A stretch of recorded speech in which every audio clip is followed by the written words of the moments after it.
Roy rentre chez lui sous la pluie battante, passant par la route privée, concentré sur son téléphone jusqu'à ce qu'un choc brutal arrête net sa voiture. Il descend, regarde et là, horreur, une personne est étendue au sol, inerte. Pas le temps de réfléchir, Roy ouvre son coffre et il fait glisser discrètement le corps. Mais ce qu'il ignore, c'est que ce cadavre va tout détruire. À la maison, Mallory est déjà ivre, de colère et de vin. Roy entre à peine qu'elle lui saute dessus. C'était qui cette fille, Roy? Il nie, elle frappe, il ment encore. 2 fois, mais soudain, elle le regarde droit dans les yeux. 2 fois. Tu es passé par la route privée, tu sais ce qui s'y est passé, Roy. Pendant ce temps, au motel, Kimmy panique. Reign, sa meilleure amie, ne va pas bien du tout.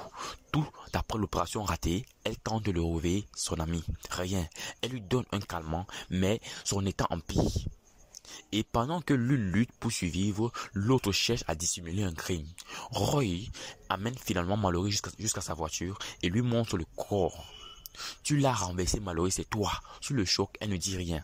Il appelle Jules, leur homme de confiance, mais à peine parti pour aller se débarrasser du cadavre qu'ils se font arrêter par la police. Contrôle de routine, permis, papier, test d'alcoolémie positif et Roy est embarqué. Mallory appelle Jules en urgence, mais à ce moment précis, la dépanneuse emporte le véhicule avec le corps à l'intérieur. Le plan parfait vient de voler en éclats. Au motel, Kimmy comprend que Reign est en danger et elle appelle un taxi en urgence. Reign ne tient plus debout. À l'hôpital, Jules arrive.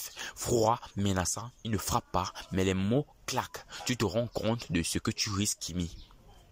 Le lendemain matin, retour à la maison, Roy et Mallory se disputent violemment. L'histoire du corps refait surface. Chacun accuse l'autre, puis Mallory s'en va dans sa voiture privée.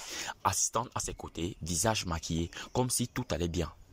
Tout s'effondre en coulisses. Au motel, la femme de ménage fait une remarque déplacée à Kimmy.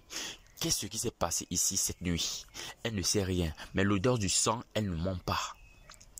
Au bureau, Roy et Mallory sourient, main dans la main, devant les caméras, couple parfait, costume rouge à lèvres, apparence, mais leur regard ne ment pas.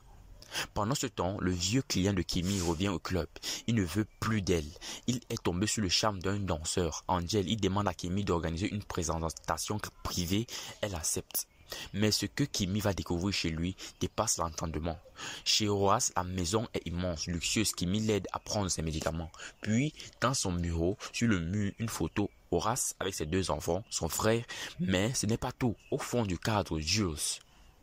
Kimmy est figé, choqué, Jules fait-il partie de cette famille? Fin de l'épisode 2. Abonne-toi pour ne rien manquer de la 3e épisode et surtout